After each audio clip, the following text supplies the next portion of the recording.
Достор, кече күнү шарпка карата вакцинаны сайдык. Эң биринчи буларга дарыларын берүүдө биринчи вакциналарын сайып алганыбыз жакшы. Шарпка карата сайылды, андан кийин карасанга карата сайабыз. Шарпка карата эртеле сайып койдук, анткени уйлар түшө баштаганда билинбей эле шарп болуп ооруп калат. Уйларыңыз эгерде колуңуздарда болсо, сайып койсоңуздар дагы жакшы болот да. Бат эле жугуп калат, жайлоодон келгенден кийин эле шарп башталат да, биринчи дарт. Анан шарп аябай жугуштуу да, ошонусу жаман да, бат эле жугуп кете берет. Анан талаада жүрүп байкабай каласыздар да. Ошон үчүн колдон келсе, азыртадан эле шарпка карата сайдырып койсоңуздар аябай жеңил болот. Анан уйлар дагы көп ооруй бербейт. Уй торпокторго баарына тең сайылат. Аны болсо мал доктур саят, өзүңүз сая албайсыз. Мал доктурду чакырасыз дагы, анан келип сайып берип кетет. Так, шарпка карата айттык. Бүгүн эртең менен болсо альбен бердим. Альбенди негизи суюк альбен берсе жакшы болот. Анан аны оозун ачып туруп шприц менен жөнөтсө жакшы болот. Бирок мен бүгүн ушундай емкость алып, идиш буга шприц менен эле 60-тык шприцкен, ушу менен 20 миллиден ар бир башка сордуруп туруп, алдына жем чытап, бир уч жем ас эле үстүнө ошол альбенди сээп салдым. Анан кайра үстүнөн кичине жем чытап койсом, жалап жеп алышат. Негизи жылда эле ошентип койм. Негизи колдон келсе, оозун ачып туруп берген дагы эффективдүүрөөк болот. Анакей баары тең жалап жеп алат да.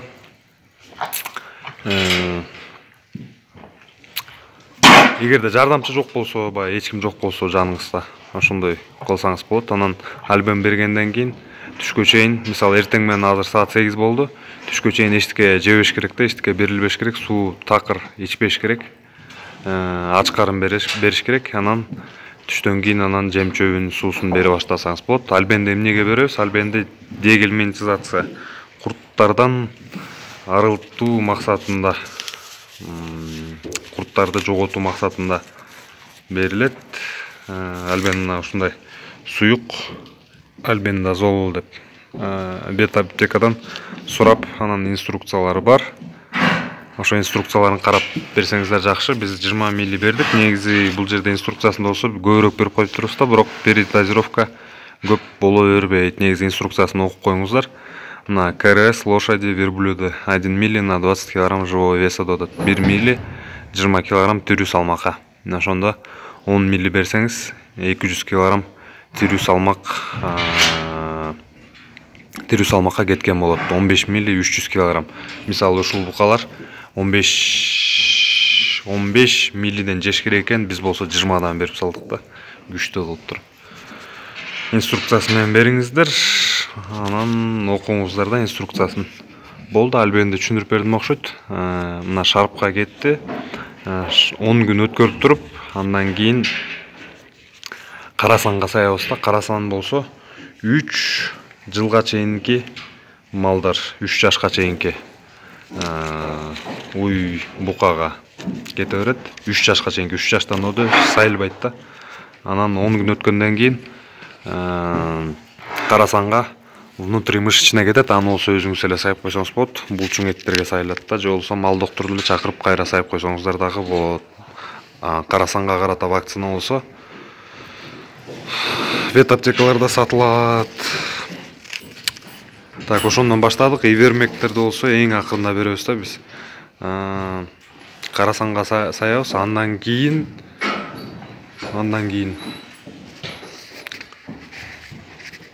дагы 10 күн өткөрүп витаминдерин сая баштайбыз. Витаминдер болсо бул элеовит деген витамин. Ошондой витаминди саябыз. Аны болсо 2 жума кайталап саябыз да. 1 жума сайып, андан кийин 1 жума өткөрүп кайра кайталап саябыз дагы. Андан кийин дагы 1 жума өткөндөн кийин аны ивермек саябыз. Мына ушундай болот процедура. Ивермекти болсо кайра 1 жума өткөрүп кайра кайталап саябыз да, болду. Ошон менен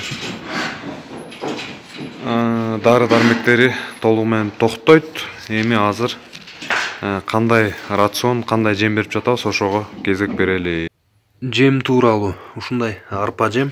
Бизде колубузда арпа гана бар, болду. Арпа менен гана семиртебиз да, жүгөрү жана башка жемдер жок. Анын баарын алып келиш үчүн чыгашалар. Ошол себептен колуңуздарда эмне жем болсо ошону бериңиздер да. Негизи арпа аябай эффективдүү болот.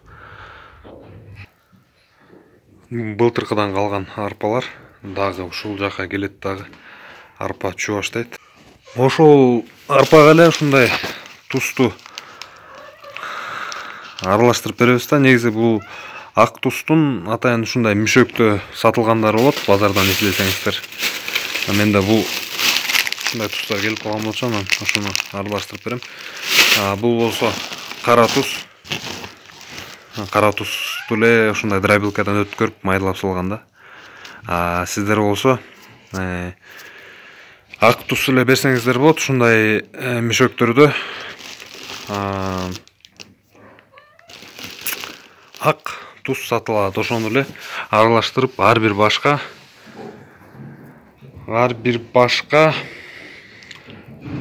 70-80 грамм, 100 граммга чейин тийгидей кылып жемге аралаштырып бере берсеңиздер болот. Ошондо туз жалатпайсыздар да. Туз жалатпайсыздар деген бул ушундай кара тузчу. Кара тузду алдына коюп убара болбой эле дароо эле жемге майда тузду аралаштырып ийсеңиздер, анан эсептеп канча баш болсо ошону 70 граммдай тийгидей кылып аралаштырып бере берсеңиздер, күн сайын туз жеген болот дагы. Бул кара тузду алдына койсоңуздар, бул тузду карабай коет да, так эле жалабайт. Анткени күн сайын алып жаткан норма жетиштүү болот. Жем бергеним болсо биз биринчи ай 2 килограмм жем менен баштадык ошол чоң букаларга. Буларга деле ушундай эле кетип атат эми божомол. Эртең менен 1 килограмм, кечинде 1 килограмм да кургак эле тейден жешет. Анан комментарийлерде кээ бирөө айтат экен, андай болбойт, семирбейт, 6 килограмм берем депчи. Эртең менен 3 килограмм, кечинде 3 килограмм депчи. Сиз ошондой бере бериңиз. Анан бат эле семиртип сатып ийиңиз да 2 айында. Бул негизи аябай ката нерсе да, ошибочный деп коет. 6 килограмм менен эч качан баштабаш керек да. Европада антип бакпайт да. Асастан башташат баары эле. Бул бука багуу бул атайын 6 айга, 7 айга, 8 айга пландалган стратегия да. Акырындан салмак алуу. Ошону көздөп, анан жемин дагы ошого тууралап, рациондор болсо ар кандай кете берет да. Салмагына жараша эсептелинет негизи. Анан бизде семиртип 2 айында эле эти толот, анан сатып ийесиң деген жаңылыш, бир түшүнүк дагы пайда болду. Бука байлоодо семиртүү деген нерсени унутуш керек да. Семис деген нерсени, бат эле семиртип деген нерсени. Бука байлоодо жаңы сөз, семиртүү деген эски сөз да. Жаңы сөз бул тирүү салмак кошуу, тирүү салмак алуу күн сайын. Семис деген баягы бизде кыргыздарда козуну семис деп туруп жайлоодон келсе ошону союп жегенге колдонсок болот. Бирок букаларга болсо тирүү салмак менен эсептеш керек да.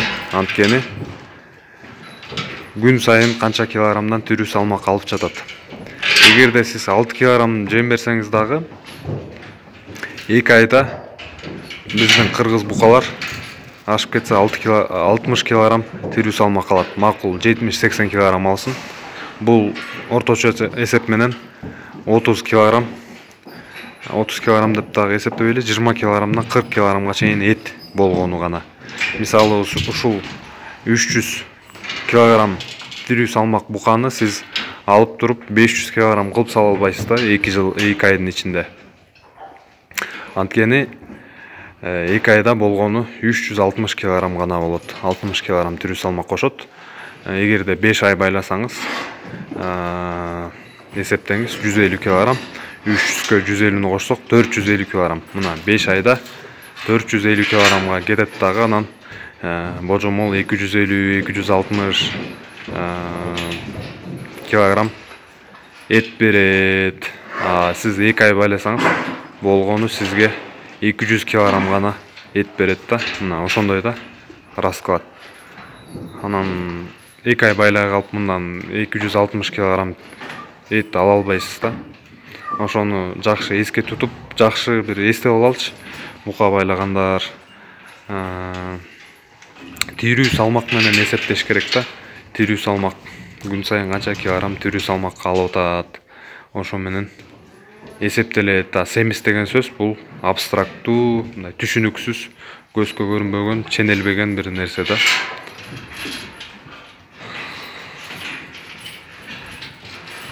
Так, болду. Анан биринчи айын ошентип баштадык 2 килограмм менен. Экинчи айына келгенде көтөрөбүз, балким 3 килограммга жешине жараша байкайбыз да. Ай сайын ошентип кошуп кете беребиз. 1 килограммдан кошушу мүмкүнбүз ай сайын, же болбосо 1,5 килограммдан байкайбыз да. Өсүшүнө жараша, анан аппетиттерине жараша да байкап турабыз. Ошондо 5-чи ай, 6-чы айына барып калганда булар орточо бир 6-7, балким 8 килограммга чейин жем жеп калышат да. Ошол 6-чы айында жейт 6-7 килограммдычы. Анан 1-чи айында эле бергенде 1 айдан кийин букаңыз жем жебей калат да. Анан 3 мал чөп эртең менен жем жегенден кийин, мисалы жемди 7-де салсак, артынан эле чөп салынат. 12-де сугарылат, 2-де кайра чөп салынат. Кечинде болсо 7-де жеми берилет, анан кайра аркасынан чөп салынат да. Ушундай кылып кете берсеңиздер болот. Болду, болгону рациону ошондой эле. Сууну 2 малда берсеңиз болот. Ушундай аба ырайы жылып аткан кезде эртең менен чөп жеп бүткөндөн кийин сугарып, андан кийин кечинде чөп жегенден кийин кайра сугарып койсоңуздар да болот. Бирок байкаңыздар, эгерде суу ичпей, эртең мененкисин ичип, кечкисин ичпей койсо, анда түштө эле 1 малда сугарганыңыз жакшы. Анткени түштө шарттуу түрдө ичет да, суусайт, анан сууну ичип алат. Мисалы ушул букалар азыр 200-220 килограмм экен. Кичинекей букалар бар болчу. Анан буларды мен былтыр киргизгенде мындан да кичинекей букалар болчу. 180 килограмм менен киргизгенбиз. Көрүүчүлөр билет, такай көрүп жүргөндөр. Ошондой букадан 5-6 болчу. Анан акыркысы 7 ай байланды да. 180 килограмм тирүү салмак менен кирди. 200 килограмм эт менен чыгып кеткен да. Ошондо 370 килограмм тирүү салмак алган 7 айдын ичинде. Эми толук ай сайын 30 килограммдан алган эмес тирүү салмак. 7 айда 180-190 килограмм алыптыр да.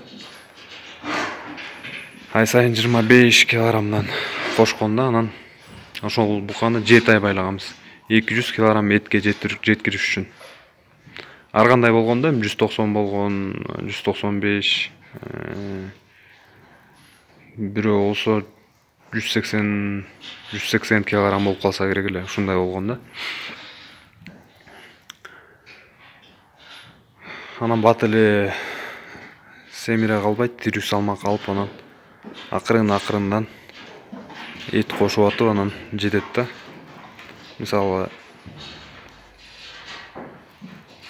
баасын келтириш үчүн 7 ай байлаганга туура келгенде, эгерде 5 айында байлаганда анда баасы чыкпай калмак, ошон үчүн 7 ай байлаганбыз. Ушул букалардан болсо быйыл биз пландап атабыз. Азыр 300 килограмм тирүү салмактар бар да. Биз алалы деп жатабыз 450 килограмм 5 айдын ичинде. Ошондо эт менен биз 250 килограмм эт алалы деген ой бар 5 айда. Мына ошондой эсептелинет да. Эгерде 7 ай байласак, андан да көбөйөт да. Анда 290 280 килограммга чейин эт болушу мүмкүн да. Ушундай планда болабыз, канча эт алабыз, канча килограмм тирүү салмакка жетебиз деп пландап, анан буканы байлайбыз. Достор, комментарий калтырыңыздар, суроолор болсо жазыңыздар, жооп берип жатам колдон келишинче. Лайктан басыңыздар.